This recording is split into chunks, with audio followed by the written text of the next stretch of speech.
Hi everyone, it's day 7 of the Colouring Roulette challenge where we let random generators pick our colouring pencil brands and our 3 colours to use as well. So let's see what colouring brand we're using today, what pencil brand.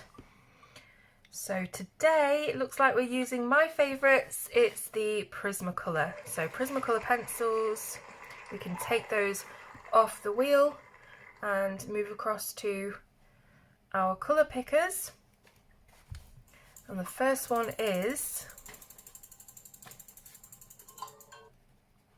Blue Violet.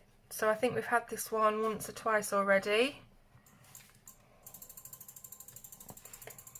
Second colour is grey, interesting. We can choose, which kind of grey we want to go with that, French grey or a cool grey, and then we've got a green. So I'm going to get my Prismas out and we'll choose some nice colours. So I think I've left my big pencil case upstairs, so I'm going to have to go in the spares drawer, which is really handy because it's right next to me here on the desk, and I'll pick out a blue violet, a grey and a green from this selection and see what we come up with. Okay, so I've chosen 3 colours. Now I really deliberated over this one for longer than any of the others.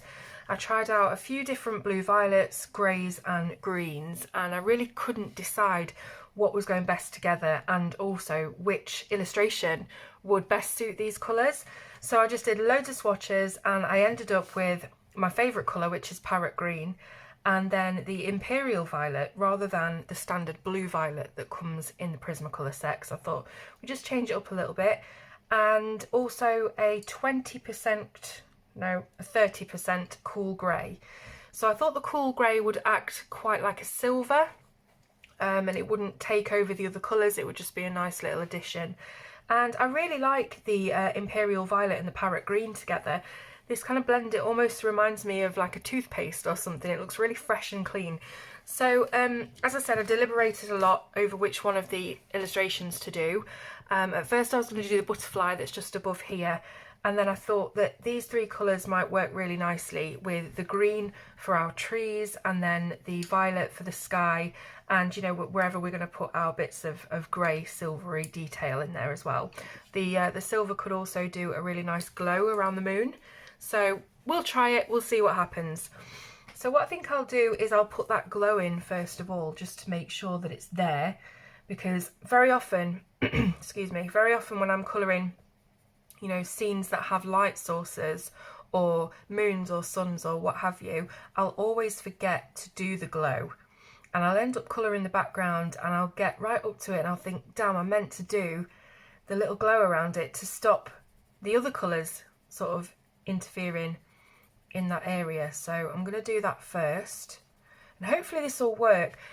Excuse me. Hopefully this will work quite nicely, but we'll soon find out. So there we go, just a bit of a glow around that moon. Don't know whether you'll be able to see much of it, but anyway. So we've got that parrot green. Let's just do, I think, one of these trees first.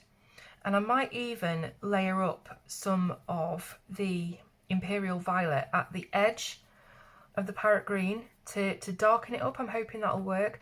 I really want to try and stay away from using other colours, even if it's black and white. I'm very sort of cautious about doing that. I really want to try and keep it only the 3 pencils that we use. And maybe I could have chosen a darker grey to act as a shadow colour for both the purple and the green. That might have been a good idea, but I've committed to this now. So we'll see how it comes out. I'm going to leave quite a sizable chunk of that tree on the edge there plain, because I want it to look a little bit like the moonlight is glowing onto the tree.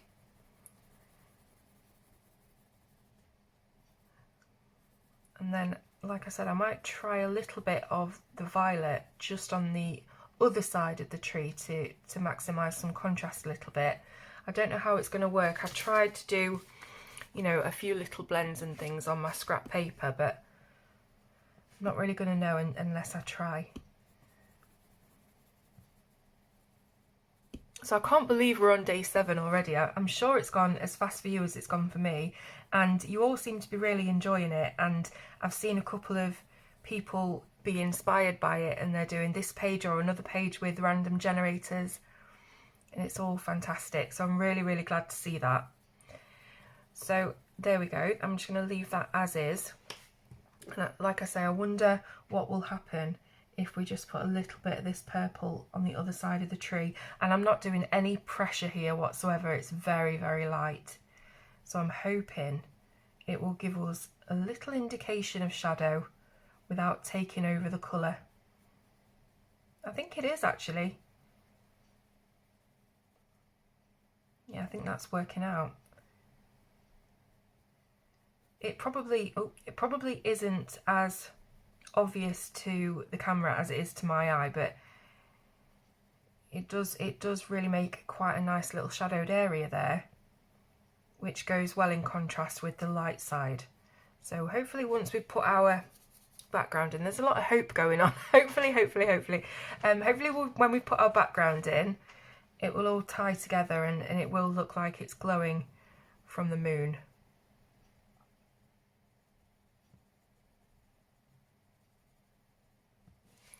So I don't want to go too far with it. Just bringing back the parrot green to make sure that it's definitely looking like a green tree and not a purple one. I'm quite glad that that purple has worked out well as a shadow colour. Okay, I think I'll do exactly the same on this tree as well, but obviously with our highlight being on the opposite side. So starting from this side first of all.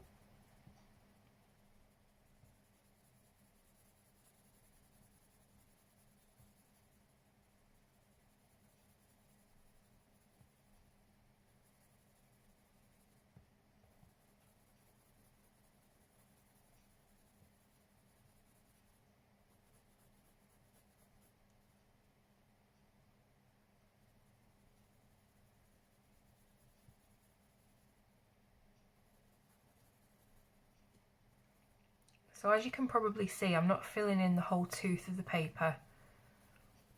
I'm leaving it, you know, light-ish for now. And I guess if you look at these two trees now in comparison, you can see the difference better where I've put the violet and where I haven't. So hopefully that changes a bit more obvious now.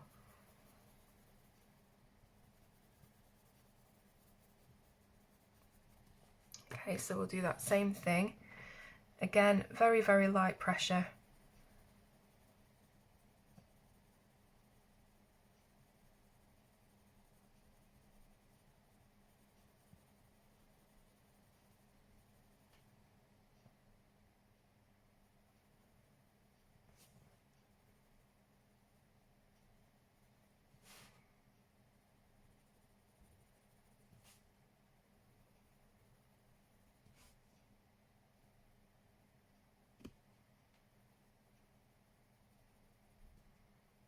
Now once I've got the shadow where I want it, then that's when I can come back in with the parrot green and fill in the tooth a bit more, and it will also green up the tree a bit more as well. So we don't want that violet to take over.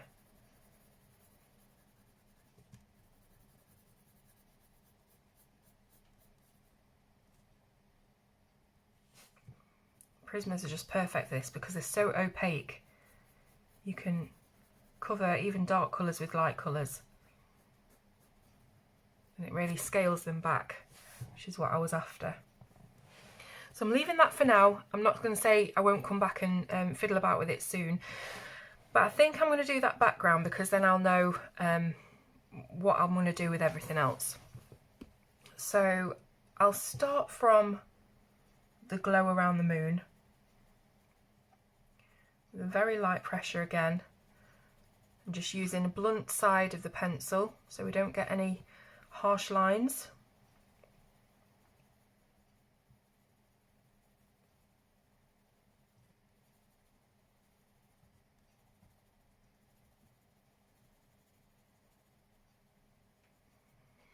So I'm going to do that pretty much everywhere, just put that initial layer down.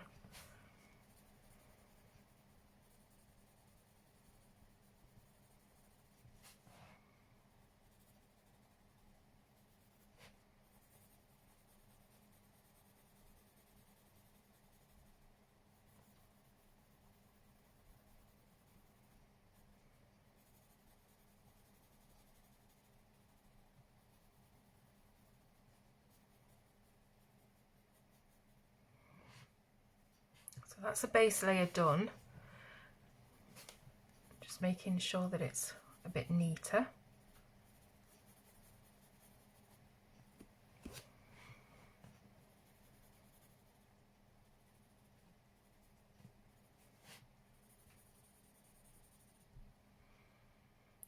Now I'm going to start deepening up the top part,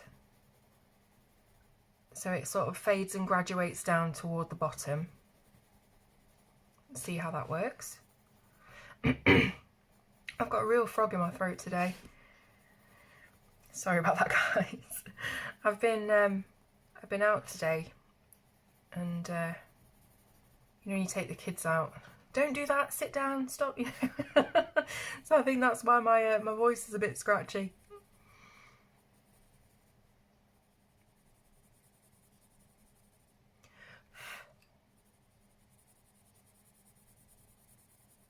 Had a really fun time though. We went to a reservoir that's not too far away from us. It's called Carsington Water, and it's in the Derbyshire Peak District area. So if you've never been to the Peak District, it's a beautiful part of the world.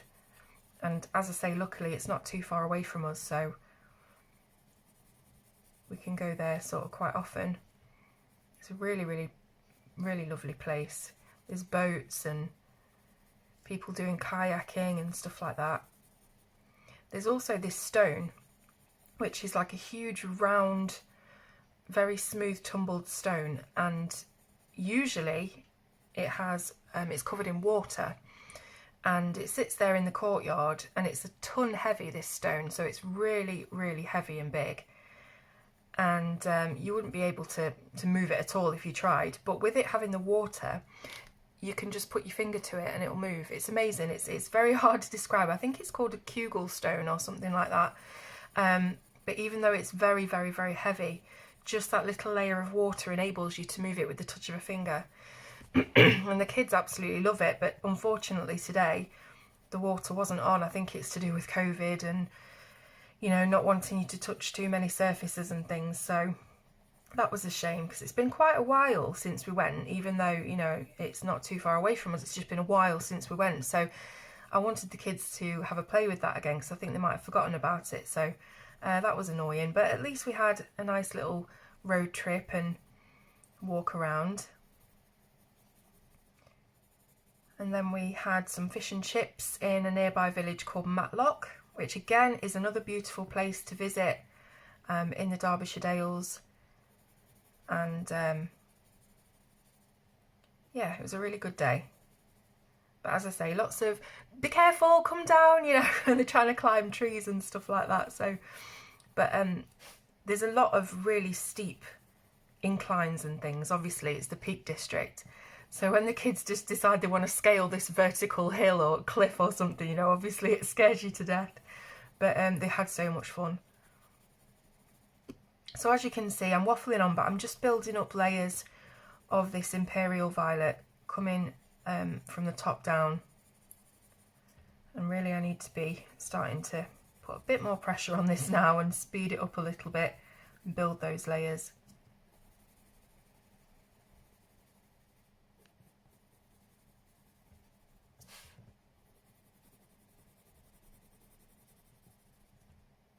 I may end up cracking and using a white pencil actually to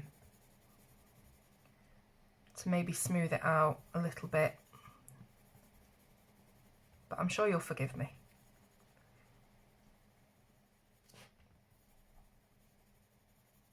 That silvery glow looks quite good, doesn't it? I might not even colour that moon. I might even get like a white gel pen and just go over the line art.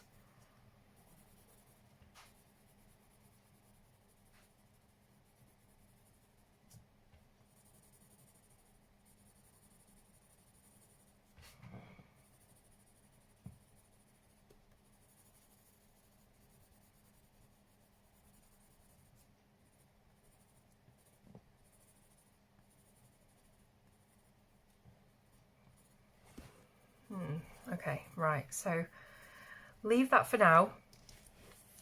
I think I'm going to come in and do this other tree, and I want to do something similar to the other two trees because we don't have an awful lot to work with, but maybe I'll just make it a tad darker, so I'll use more of the shadow colour on this tree. But I'll do it section by section. So we're going to have the parrot green all the way up to the edges, but then I'm going to deepen that shadow a little bit because it's further away from the glow and it's the best I can do with 3 colours.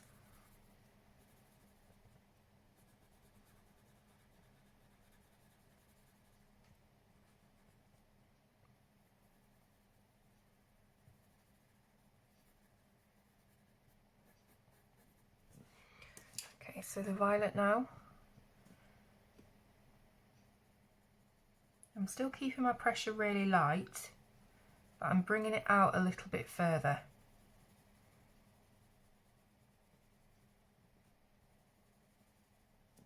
So I'm covering almost all of the parrot green that we did. Just for that, you know, darker shadow.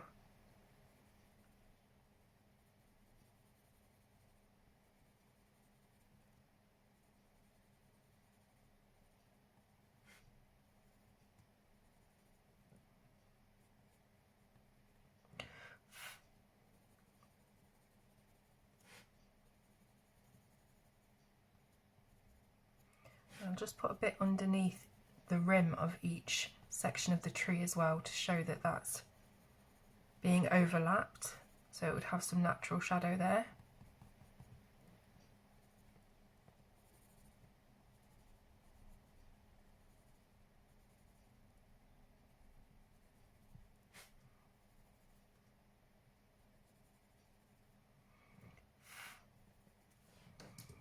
And just come back in with that parrot green a little bit. So I don't want it to get too taken over by that violet. And I know I'm repeating myself, but I find it hard to sort of commentate what I'm doing because I'm spending so much time on the one thing. I just end up saying what I've already said. So hopefully you can see that that looks a little bit darker. I don't know whether the light's glaring down.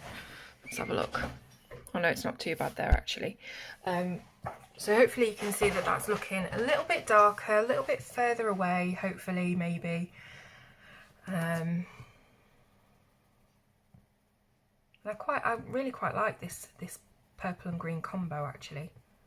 Purple and green's a really nice combo anyway, but these particular shades of purple and green are going really well together. Okay, so I'm starting to reach my layer limit here and I'm making a little bit of a mess of the paper, so I'm going to have to leave it alone, even though you know what I'm like for fiddling and messing about.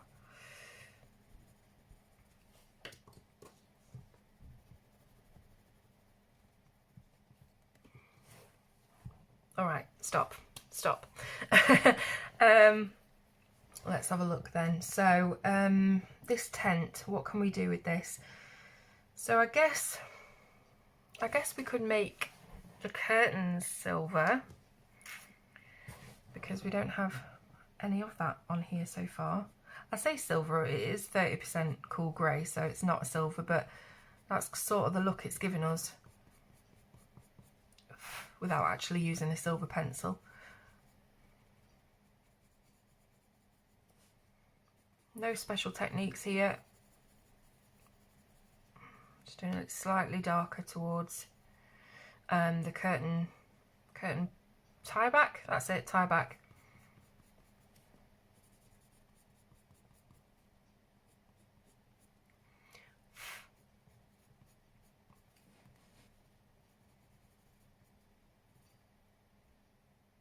There we go. And then I'm thinking what would happen if I coloured the inside of the tent silver, layered it with the violet and then the silver and the grey again over the top, just to sort of try and make a shadowed area inside. But I don't want it to look purple. It may not work.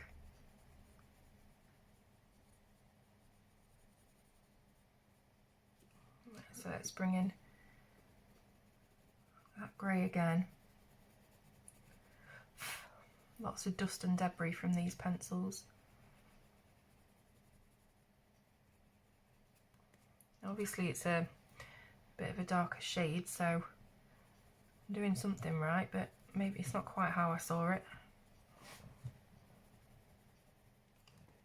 Mind you, I'm probably being hard on myself. That's not too bad actually. I'll put a little bit more of the violet and then do it again. See if that deepens it up a little bit more.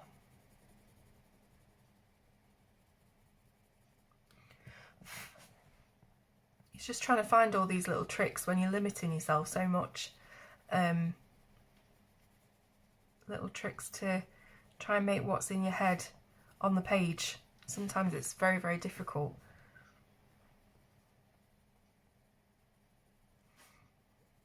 Again, I'm sort of hitting that wax barrier, so I can't do an awful lot more here, but hopefully it's, hopefully is the word of the day. Hopefully it has made it a little bit darker inside that tent. Sort of very tempted to just add a little bit around the edges. I don't know whether that makes any discernible difference at all, but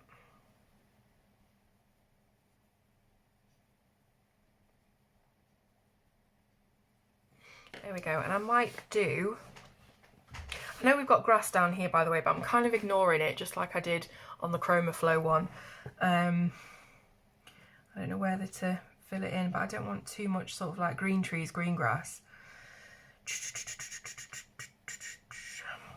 I think I'm going to have to make this rug green as well, because when I completely burnish the background there's going to be an awful lot of that violet, so I don't really want to put it in here as well.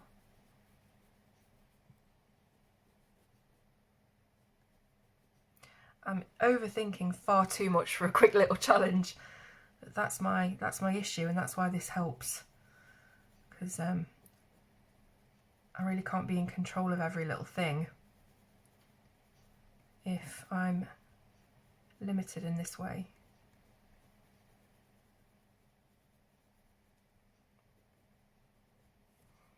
There we go. Right, so yeah, I think I'm gonna start coming in with some harder pressure now and burnish out the background. As I say, I may dig out a white pencil, but I'm not sure yet. I'm trying to hold off.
So just increasing the pressure to burnish it all into the tooth. I don't want to do it all the way down. I do want a bit of a gradient going on.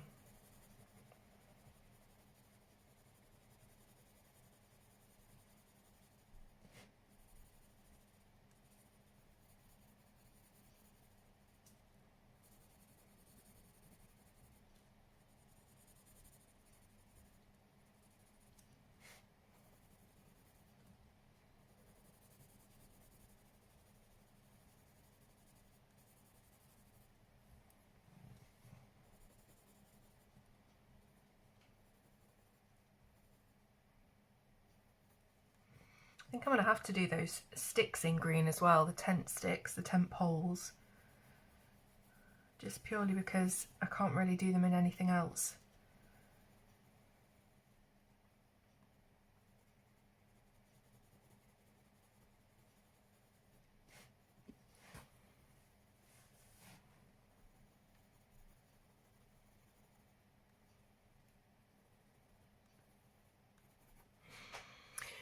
What I may do is partially cheat and use a colourless blender for that bit. So I'm not actually using another colour. I'm just going to blend it a little bit, which again probably won't make much difference on the camera, but it does look a little lighter at the bottom.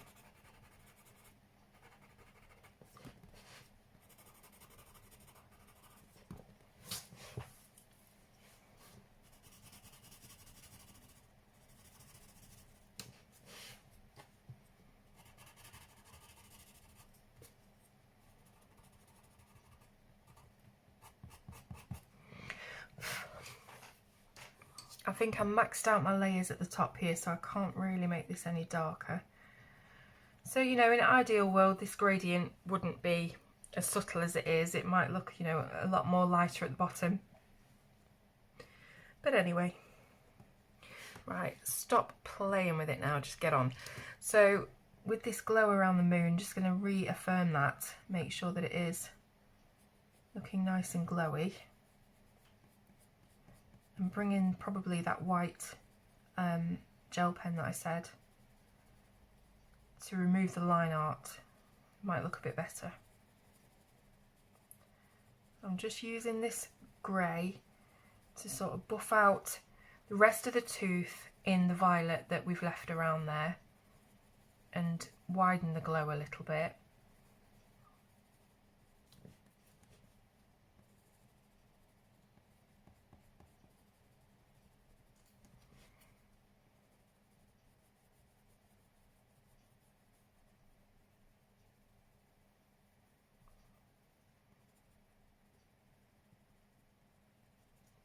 There we are, that's better. For the tree trunks, now I don't know what to do about those. Let me just colour this in. I'm going to completely fill this with solid colour. There's no room at all to do any kind of fancy blending or anything, so just fill that in solid, and also these little tie backs as well. That's quite nice. Tree trunks, tree trunks, tree trunks.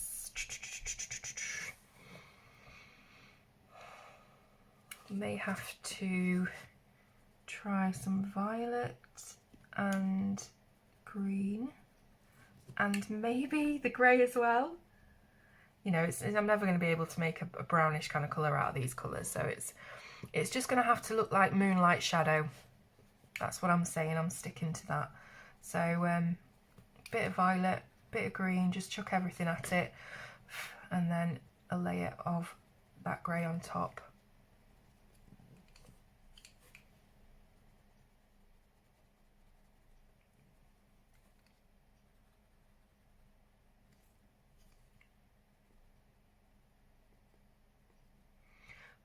There we go, moonlight shadow. So just having a look at it, I'm wanting to add a little bit of purple to these curtains. So just looking slightly bland. So maybe just here where they kind of crinkle up, I'll put a bit of purple. I'm not going to overdo it. Famous last words.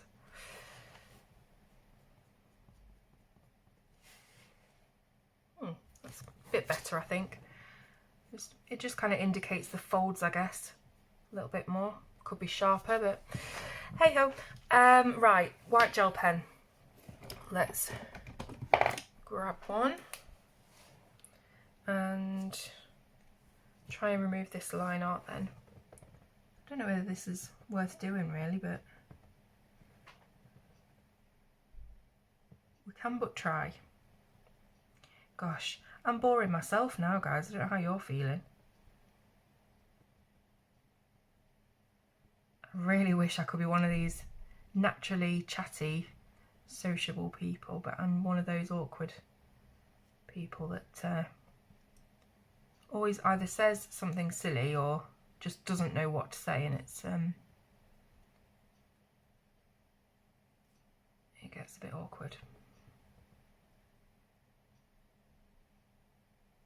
I've ended up filling that whole moon in with white, and I don't know if that's made it better or worse, to be honest. I really want to just dab it with my finger and see. I'm going to end up ruining this, I'm telling you. I don't know what I'm doing.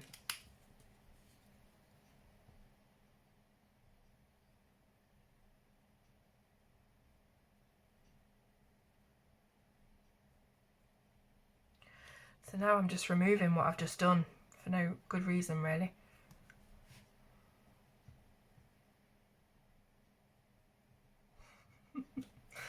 Oh dear, Claire.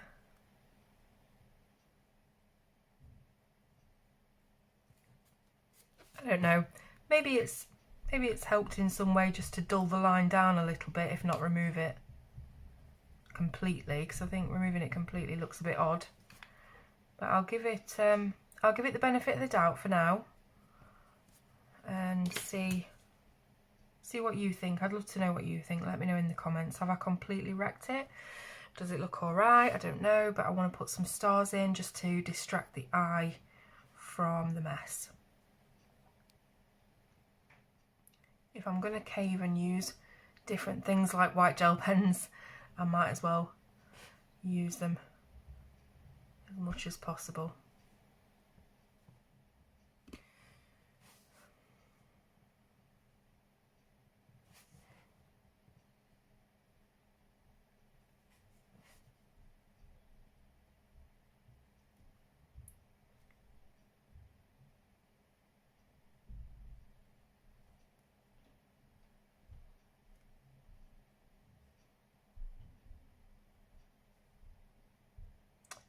This is where the gel pen fiend in me comes out, because I just end up adding tons and tons and tons and tons and tons of white gel pen dots, and it doesn't help at all.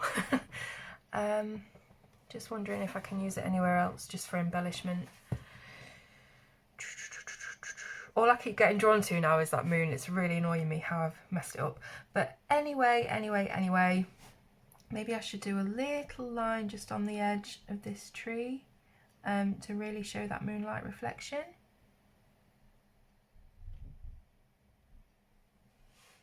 Yeah, that's all right. So I'll do it on all the others.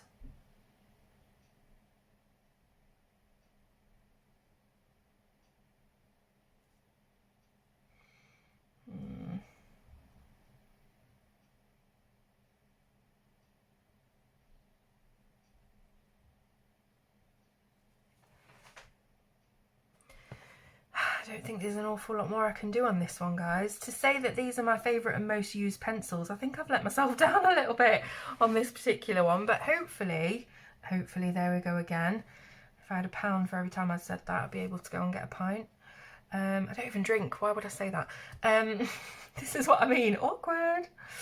Yeah, I don't know, I'm just overworking it now, so I'm going to leave it. Hopefully you have enjoyed this one, even though it's not turned out, you know, how I wanted it to. But anyway, I will see you on part 8, where hopefully we'll do a little bit better. There I go again.